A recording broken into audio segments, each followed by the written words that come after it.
Նժդեհի արձանն ու ֆաշիզմը Ռուսաստանում։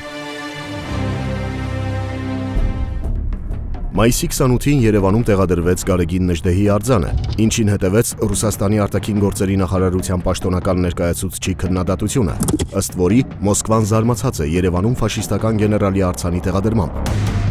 Այդ կերպ Գարեգին Նժդեհի արձանի տեղադրումը ներկայացվել է որպես Հայաստանում նեոնացիզմի դրսևորում։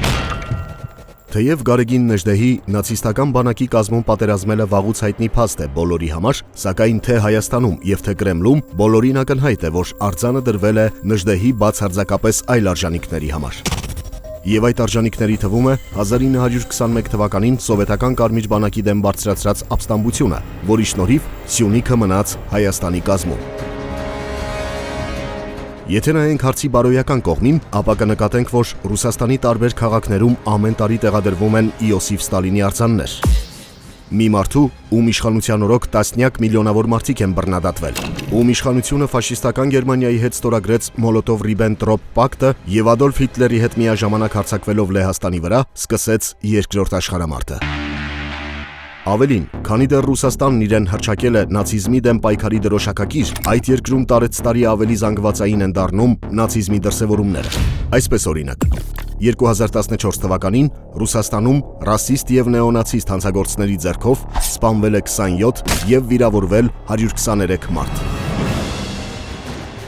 Ընդ որում, այդ նույն 2014 թվականին, երբ ռուսական բոլոր պետական լրատվամիջոցները գոռում էին Ուկրաինայում նացիոնալիզմի ու բանդերականների մասին, այդ երկրում ազգային հողի վրա սպանություն չի եղել, իսկ վիրավորների թիվն ընդամենը 24-ն է։ Ավելին, ամեն տարի նոյեմբերի 4-ին Ռուսաստանի տարբեր քաղաքներում տեղի են ունենում այսպես կոչված ռուսական երթեր, որոնց ժամանակ ոչ միայն հնչում են ռասիստական կարգախոսներ, այլև բացահայտորեն օգտագործվում է ֆաշիստական սիմվոլիկա։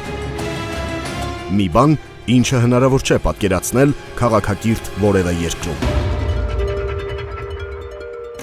Ու քանի դեռ Կրեմլում փորձում են Ուկրաինայում, Եվրոպայում եւ անգամ Հայաստանում ֆաշիզմի գոյություն չունեցող դրսևորումների մասին բարձրաձայնել, ռասիզմի դեմ պայքարի միջազգային մարմիններն ահազանգում են, որ Ռուսաստանի իշխանությունների կողմից ֆինանսավորվում է այդ երկրի շուրջ 50 նացիստական կազմակերպությունների մի մասը եւ որևէ իրական պայքար չի իրականացվում Ռուսաստանում ֆաշիզմի ծավալների մեծացման դեմ։